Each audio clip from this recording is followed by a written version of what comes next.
Ladies and gentlemen, my name's Paul, and in this RedGamingTech.com video, we're going to be discussing and analysing tech news, which as usual has popped up in the past 24 or so hours. Hope you're all having an amazing day. By golly gosh, we have an awful lot of news to get through in this video. So let's start things out with AMD and Intel. In a kind of joint piece of news, this information comes to us via AnandTech, so I'll put of course a link to their article in the video description. And it's basically an update to numerous reports that AMD would have a couple of upcoming platforms, the TRX80 and the WRX80 platforms, and Intel have a secondary socket for their upcoming 10th generation CPUs. So, as we all know, Intel's 10th generation will be using LGA 1200, but there were some reports which I said I don't believe for a second it would be 1159. So let's start things out with Intel first, because it is actually the quicker of the two. According to Ian Cuttress, who was discussing things with multiple board partners, although of course they wish to remain anonymous, there is no such thing as 1159 for Intel's upcoming processors. Indeed, they've not seen it on any roadmaps. What they believe the confusion was for 1159 is that Intel sent out a whole bunch of early engineering sample CPUs, which were up to 6 CPU cores, and they would work on the Z300 series motherboard, so let's say Z390. But Z490 will be LGA 1200, and while there are a few similarities for the socket, in other words, coolers, for example, will be compatible, the pins themselves will be largely different. So basically, if you try to put a 10th generation CPU on a 9th generation motherboard or vice versa, you can expect some fireworks. Moving on to the AMD side of the equation though, as I mentioned, there was a couple of different platforms that were spotted. Before we actually saw an official announcement of the third generation Threadripper processors, which of course are using the TRX40 platform, we had also seen reports of TRX80 and WRX80 as well. And this was thanks to Komachi, who found these links on the USB-IF website. Now it's worth noting, and he himself points out, that just because something's listed on the website does not equate to a product which actually goes into the wild.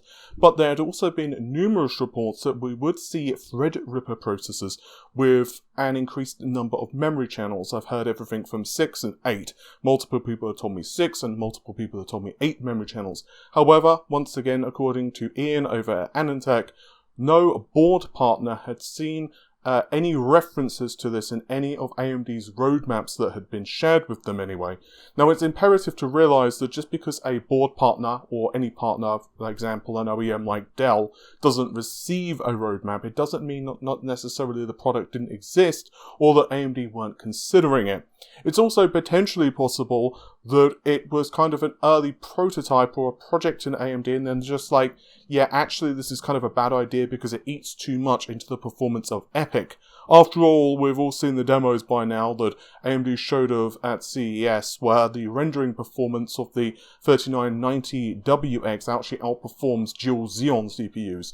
So it's kind of like, if you're building a workstation anyway, obviously 4 memory channels is probably going to be enough. I will be curious though to see what the scaling's like in terms of the third generation and see what the difference would be against an Epic CPU of equivalent workload. Although of course the third generation Threadripper processors do have a higher clock frequency. It's worth noting though, in Komachi's defense, he still believes that there is something to do with these platforms.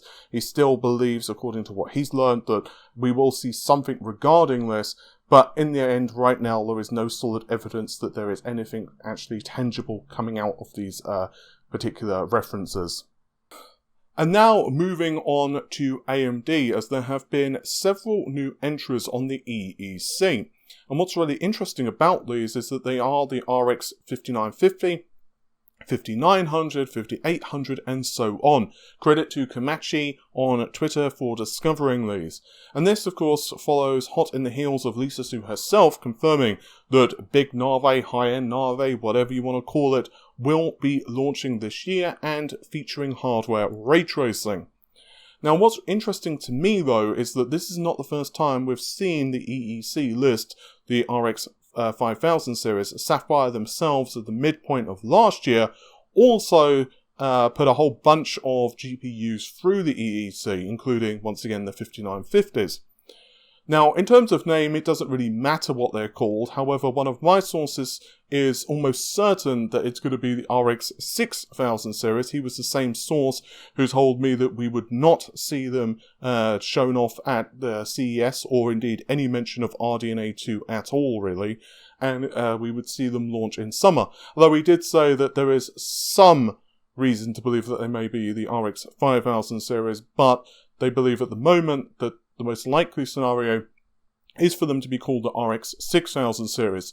The one reason I would prefer for them to be called the RX 6000 series is because it makes it really obvious to consumers that they are a different generation of GPU. In other words, one has RDNA 1 and the RX 6000 series has RDNA 2. And it would also kind of make sense given that maybe this is just how I perceive things, so let me know if you think differently, but I think a lot of people now perceive the 5000 series to basically face off against the RTX 20 series, so it kind of makes sense to kind of stop that and say no, the RX 6000 series is the next generation of GPUs from AMD, so I would be interested to see what AMD's thinking is internally there.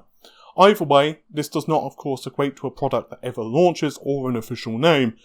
What's even more puzzling about all of this is that AFOX, which is the company that have filed these with the EEC, currently anyway, does not even have any RX 5000 GPUs on its website, which makes things double puzzling. But still, yeah, I guess watch this space. And now we're going to move over to the Xbox Series X, because there are multiple reports right now floating around the internets that the Xbox Series X's SSD has been leaked.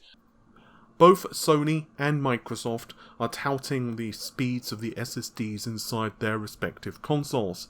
And both manufacturers are also stating that it will do things such as eliminate load times, which is definitely nice for gamers, and will also allow developers to craft richer, more interactive worlds, which were basically impossible to do with previous generations simply because of the read speeds from the slower drives.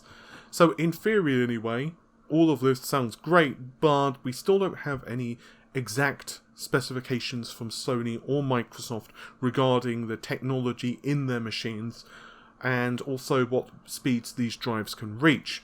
Well, we may know some of those details thanks to DigiTimes, at least for the Xbox Series X, as according to their report, we will see the Xbox Series X have a PCIe 4 type of SSD, and this will be capable of reaching speeds of 7 gigabytes per second, which is, well. And in the last piece of news that I want to discuss today, let's talk about the PlayStation 5 and a potentially really huge leak which surfaced on 4chan. Now, of course, any leak you should take with a grain of salt, and I would also say the same thing here, although allegedly we also have an image of the PlayStation 5, albeit ridiculously blurry, and of course anyone could mock up an image which is so blurry, but multiple reports now are floating around that this could be accurate, so let's cover it here. First of all, we do know that Sony are skipping E3 this year. They've confirmed that themselves and said that they instead want to focus on smaller fan events throughout the year, and furthermore, there's a very good probability that they will decide to host their own live stream and event during the time of E3. I've said before many times that I don't think E3 is exactly of paramount importance now for console manufacturers. I think that Microsoft just kind of want to do it. I wouldn't be surprised if this is last year that they do it though, just because I think people kind of expected Microsoft to host the conference and they probably realised that Sony weren't going to do it, and because Nintendo were not going to be there, they figured they might as well have essentially the E3 stage themselves, and that's just speculation on my part though. So according to this information, on the 5th of February we will see the PlayStation 5 launch event, although we won't be able to purchase the console until October, although pre-orders will already go live, which would be insanely early. The console is going to cost $499 and as for performance, it looks like the GPU is going to be around the 10 T-flop mark. So the console will launch in October 2020 and it's going to cost you $500, 450 UK pounds, 450 euros, or if you live in Japan, 55,000 yen. There will also only be a single PlayStation 5 model available to launch, so in other words, there will not be any Pro variants which will launch in 2020. To be honest with you, I'm not really surprised about that. There's been precious little details of a potential PlayStation 5 Pro. I suspect we're probably going to see it launch in, let's say, 2022, so a couple of years down the line. According to this report, the PlayStation 5's slogan is that it's time to play, and is going to be part of the brand as a whole. The console design, the UI/home screen, certain features, the specs of the system, talk from third parties and indie publishers, as well as the announcements will be shown during the February 5th launch event. There will also be lots of buzzwords which the console will be known for, basically things like little to no load times, blazing fast downloads, immersive controls, modular installs for games, downloads, disk drive, there's downloads for games or you can stream them as well. So pretty much similar to Google Stadia in that respect. None of that actually sounds like it's impossible. I believe that modular install for games makes an awful lot of sense. And given that most likely both consoles have a reasonable chance of having some type of mechanical drive in there, or at least support for one via, let's say, USB, because, let's face it, otherwise upgrading the drive is going to be interesting, particularly if it's basically soldered onto the PCB, although for all we know it's not, and you'll be able to just change it quite easily. But I think a modular installation for games makes an awful lot of sense. But anyway, as for the performance of the GPU, the statement here is that the PlayStation 5 is going to have up to 10 teraflops of performance. So the next generation Xbox has around 40 flops for the low-end SKU, but the high-end next generation Xbox, the Xbox Series X, is hitting the 12 T-flop mark. Lastly, the backwards compatibility of the PlayStation 5 is going to be a really big feature. They are stating that PlayStation 4 games are going to be playable on the PlayStation 5, which I don't think anyone really suspected they wouldn't be. We've obviously seen Sony confirm that, we've seen multiple patents, although apparently you will be able to transfer the save data, and this will be either cloud or you'll be able to do it via other methods, and backwards compatibility will still extend to older PlayStation systems as well. This will be PlayStation 1, PlayStation 2, PlayStation Portable, PlayStation 3, and as I mentioned a moment ago, PlayStation 4. So they're basically trying to say it's the ultimate PlayStation system. I'm sure some people will say, well, we've not seen any patents for hardware anyway for the PlayStation 2 emulation or whatever. But honestly, most of that stuff can be done via software quite easily. PlayStation 1 emulation can be done on a turnip now, like a Pentium 2 processor from like back in the 90s can run PlayStation 1 games, and PlayStation 2 games you've been able to run on a modestly spec'd PC for the last several years. It's not that difficult, and PlayStation Portable emulation is basically the same thing. PlayStation 3 does require a bit more grunt, so I'll be interested to see how they do that, because software emulation of PlayStation 3 is a little bit more tricky, mostly because of how the cell processor works, but still there are console emulators, PlayStation 3 emulators for the PC, and they do really nice jobs. In fact, if you play something like, I don't know, Last of Us on the PS3 emulator, then you can also take advantage of other things, like injecting anti-aliasing or using SweetFX and so on and so on, and of course you can get the games running at an internally higher resolution. This is not the first time that February has been touted for a potential reveal date for the PlayStation 5. The only thing is, though, this leak seems just a little bit too good to be true because of the sheer amount of information that's being plonked online with this particular leak, and once again, anyone can throw anything onto any message board, and 4chan Well, they've had some good leaks in the past, but they've also had an awful lot of trolls.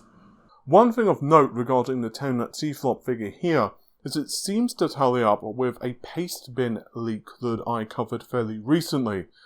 As always, anyone can throw something onto paste bin, but according to the claims on this particular reference, this was the latest specifications of the PlayStation 5, and basically the GPU performance of the PlayStation 5 was hitting around 10.2 T-flops, which is obviously substantially more than the 9.2 that we saw for the 36 compute units running at up to 2 GHz.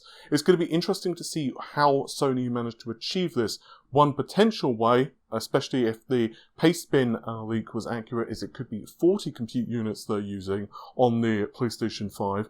I would love to see a block diagram of the PlayStation 5 to see how many compute units are actually on board and how many compute units Sony are going to disable for yield reasons. If they have 40 compute units total, you would assume that there would be 44 on board at the very least. 42. If 36 are active, then I suspect that we would see up to 40 total on the die, and that way, of course, that Sony have a bit of margin for error in terms of manufacturing, because clearly they won't get 100% yields, right, during manufacturing process. Hopefully, though, you enjoyed the video. If you did, then definitely get subscribed, because there will be a lot more tech content coming up on the next several weeks, including a couple of very cool interviews that I've currently got scheduled, and also lots of analysis stuff for the next generation consoles. There will be a very cool video that I'm putting up in the next couple of days, which will be examining the technology which will be inside of both consoles' GPUs, and then we'll be moving on to ray tracing stuff. I really want to get the kind of fundamental stuff for the next generation consoles out of the way first, so I think this next video will be awesome to ensure that you guys kind of understand the differences between the technologies of the current generation and the next generation, so I'm really happy with how that's going. Anyway, take care of yourselves, have a great day, bye for now.